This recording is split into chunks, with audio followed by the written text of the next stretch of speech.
Let's go. বন্ধুরা, আজকে আমরা পাঞ্চুয়েশন সম্পর্কে জানবো।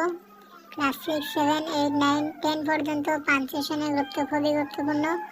এটা থেকে আমরা পরীক্ষায় 10 মার্ক পেতে পারি। তো সবার প্রথমে আমরা জানবো পাঞ্চুয়েশন কি। তো এখানে দেখা যাচ্ছে পাঞ্চুয়েশন, এখানে কোশ্চেন 1 আছে, পাঞ্চুয়েশন কি ও কাকে বলে।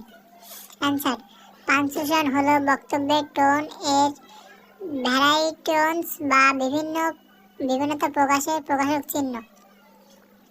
কোশ্চেন 2, সেন্টেন্সে পাঞ্চুয়েশন কি কাজ করে। অ্যান্সার: পাঞ্চুয়েশন একটি সেন্টেন্স এর বিভিন্ন অংশের মধ্যে সম্পর্ক দেখানোর জন্য প্রয়োজনীয় চিহ্ন। আমরা কথা বলার সময় স্বভাবত কিছু স্থানে থামি, কারণ অবিভাজ্য কথার স্রোত নিরর্থক বকবকানিতে পরিণত হয়। লেখার সময় আমরা এই স্বাভাবিক ব্যায়াম স্থানগুলোতে কিছু চিহ্ন ব্যবহার করতে হয়। এবার আসলো কোশ্চেন 3। এখানে বলেছে সেন্টেন্সের মধ্যে আমরা যে পাঞ্চুয়েশন চিহ্নগুলো ব্যবহার করি সেগুলো কি কি। অ্যান্সার: ইংরেজি সেন্টেন্সের মধ্যে আমরা 14টি বিরাম চিহ্ন দ্বারা পুরো গল্পটি সাজিয়ে লিখি। এই 14টি চিহ্নগুলো হলো, নিচে ছকে দেওয়া হলো, তোমরা চাইলে স্ক্রিনশট মেরে রাখতে পারো। প্রথমটা হলো ফুল স্টপ বা পিরিয়ড। আমরা কোনো বাক্য শেষ করার সময় যে শেষে যে চিহ্নটি দিই সেটা ফুল স্টপ বা পিরিয়ড বলে। এই যে পিরিয়ড চিহ্নটি। তারপর হলো কমা। আমরা কোনো ব্যক্তির নাম কিংবা জন্ম কিংবা কোনো সেন্টেন্সে যদি আমাদের মনে হয় যে সেন্টেন্সের পরে এখনও কিছু লেখা লাগবে, সেই গুরুত্বপূর্ণ স্থানে আমরা কমা ব্যবহার করি। তারপরে সেমিক্লোন, এই যে সেমিক্লোনের চিহ্ন এটা, তারপর ক্লোন চিহ্ন এটা, কোশ্চেন মার্ক এটা। আমরা যদি কোনো সেন্টেন্সের ভিতরে যদি কোনো প্রকার প্রশ্ন করা হয়, প্রশ্নের পরপরই এই কোশ্চেন মার্ক মানে প্রশ্নবোধক চিহ্নটা অবশ্যই বসবে। তারপর এক্সক্লেমেশন চিহ্ন, তারপর ড্যাশ আছে, ব্র্যাকেটস, ইনভার্টেড কমা আছে। যদি কোনো ব্যক্তি তার বক্তব্য প্রয়োগ করে, তো সেই ব্যক্তির বক্তব্য প্রয়োগের আগে থেকে শেষ পর্যন্ত ইনভার্টেড কমা দিতে হয়।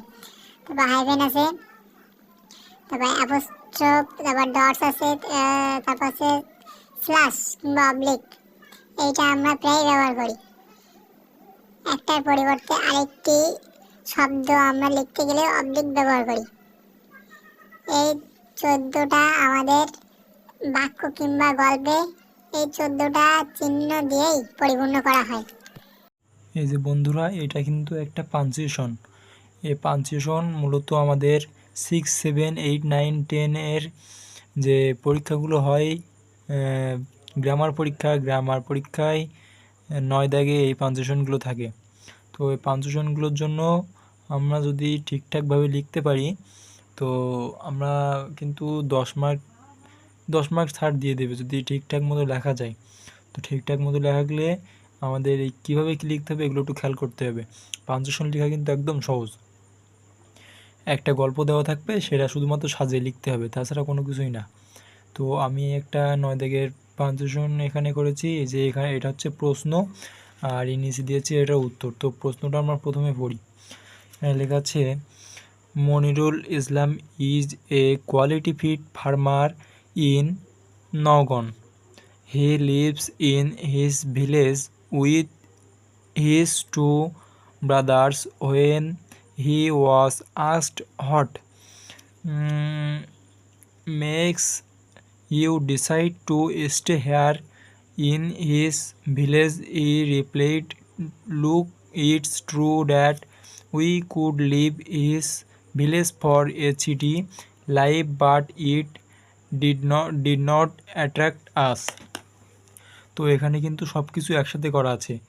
তো পরীক্ষার খাতায় আমাদের এরকম থাকবে, ছোট বড় দেওয়া থাকবে, আমাদের সেগুলো ঠিক করে লিখতে হবে। কোথায় কমা বসবে, কোথায় ফুল স্টপ বসবে, কোথায় ইনভার্টেড কমা বসবে, সেগুলো আমাদের ঠিক করে লিখতে হবে। পরীক্ষায় কিন্তু এরকম সব কিছুই লেখা থাকবে। তো আমরা এখানে দেখতে পাচ্ছি যে লেখা আছে প্রথম থেকে শেষ পর্যন্ত কোথাও কিন্তু কোনো কমা কিংবা কোনো ফুল স্টপ কিংবা ইনভার্টেড কমা, ডটস বা ব্র্যাকেটস কোনো কিছুই কিন্তু দেওয়া নেই। এগুলো আমাদের দিয়ে নিতে হবে। তো এটার অ্যান্সারে আমরা যদি যাই, তো এখানে লেখা আছে Monirul Islam is a quality food farmer in Naogaon. Monirul Islam হয় একজন দক্ষতা কৃষক, সে নওগাঁয় থাকে। তো এখানে কিন্তু লেখা থাকতে পারে মনিরুল, এম যদি ছোট হাতের দেওয়া থাকে তাহলে তোমরা বড় হাতের করে দিবা। এখানে কিন্তু এম ছোট হাতে থাকতে পারে, ছোট থাকলে বড় হাতের। সব মনে রাখবা, সব সময় নাম কিন্তু বড় হাতের হয়। আর এই যে জায়গার নাম, স্থানের নাম, এটাও কিন্তু যদি ছোট হাতে দেওয়া থাকে বড় হাতের লিখতে হবে।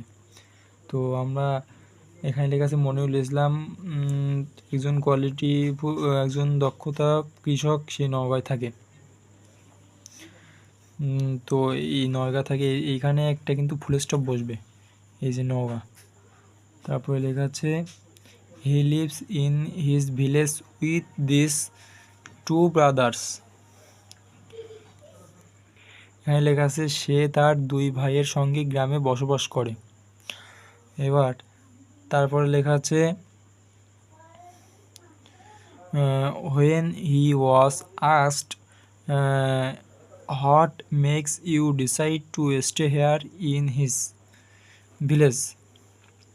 এখানে কিন্তু প্রশ্ন করছে, সে জিজ্ঞাসা করছে তুমি কি তোমার, এখানে বন্ধুরা এই কিন্তু he was asked what makes you decide to stay here in his village. এখানে কিন্তু প্রশ্ন করেছে, আমরা কিন্তু বলেছিলাম যে প্রশ্ন করলে প্রশ্নবোধক চিহ্ন বসবে, এই যে কোশ্চেন মার্ক। এখানে হি আস্কড মানে প্রশ্ন করা।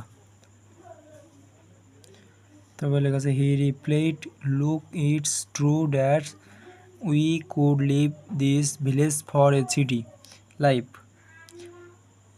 বলা হচ্ছে যে শহরের জীবন থেকে গ্রামের জীবন অনেক ভালো। এখানে ভালোর পরপরই কিন্তু ফুল স্টপ দেওয়া হয়েছে, বাট এই ফুল স্টপের পরে যে সংখ্যাটা, যে অর্থটা আমরা লিখবো সেটা সবসময় বড় হাতের হবে। But it did not attack us, লাস্টে ইনভার্টেড কমা দিয়ে ফুল স্টপ দিয়ে শেষ হবে।